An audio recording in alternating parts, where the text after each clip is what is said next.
Now, why have you come today? You came not at the call of Louis Farrakhan, but you have gathered here at the call of God. For it is only the call of Almighty God, no matter through whom that call came, that could generate this kind of outpouring. God called us here to this place at this time for a very specific reason. And now, I want to say, my brothers, this is a very pregnant moment. Pregnant with the possibility of tremendous change in our status in America and in the world. And although the call was made through me, many have tried to distance the beauty of this idea from the person through whom the idea and the call was made.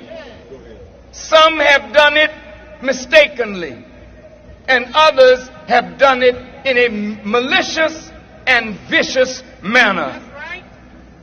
Brothers and sisters, there is no human being through whom God brings an idea that history doesn't marry the idea with that human being, no matter what defect was in that human being's character. You can't separate Newton from the law that Newton discovered, nor can you separate Einstein from the theory of relativity. It would be silly to try to separate Moses from the Torah, or Jesus from the gospel, or Muhammad from the Quran. Well, you say, Farrakhan, you ain't no Moses, you ain't no Jesus, and you're not no Muhammad.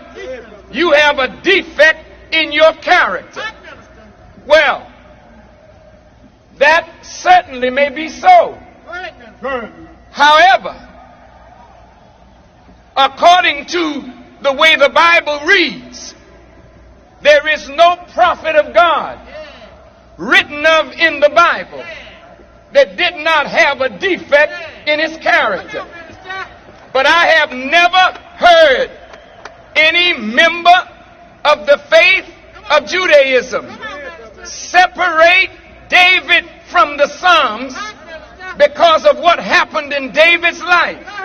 And you never separated Solomon from the building of the temple because they say he had 1,000 concubines. And you never separated any of the great servants of God. So today, whether you like it or not, God brought the idea through me. And he didn't bring it through me because my heart was dark with hatred and anti-Semitism.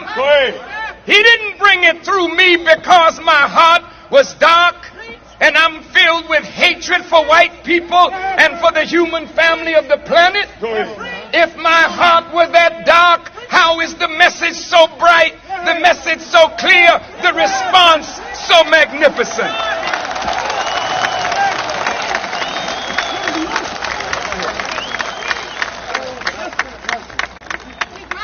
And so we stand here today.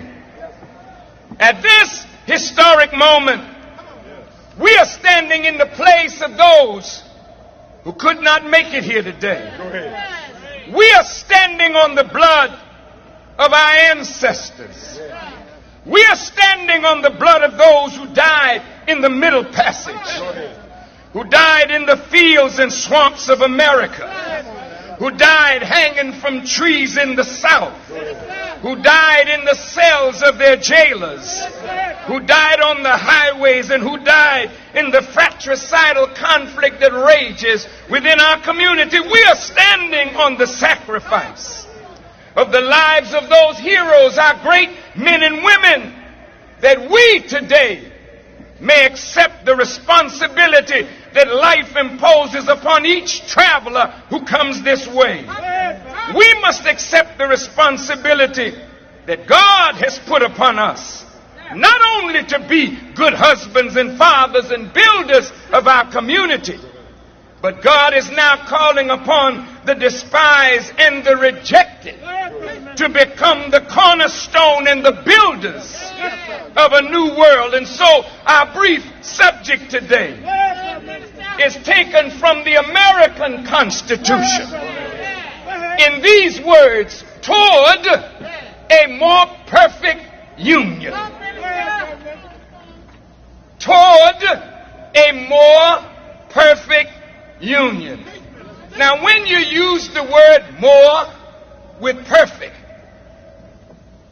that which is perfect is that which has been brought to completion.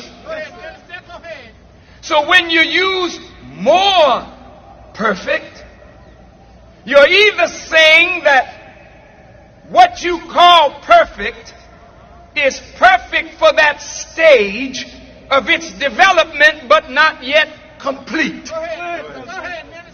When Jefferson said toward a more perfect union, he was admitting that the union was not perfect, that it was not finished, that work had to be done.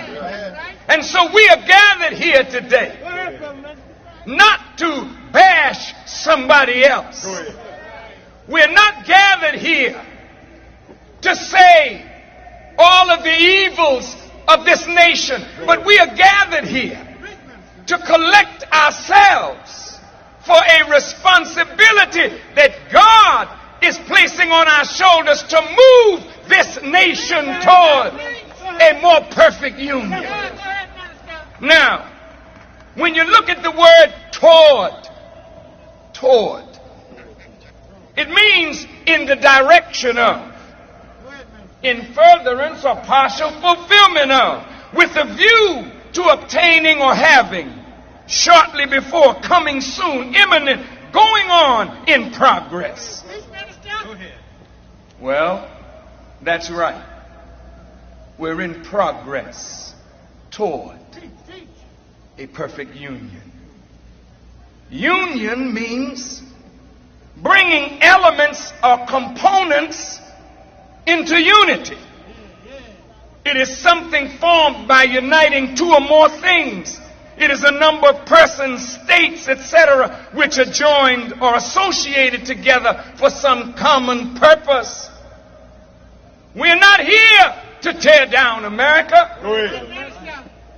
America is tearing itself down. We are here to rebuild the wasted cities.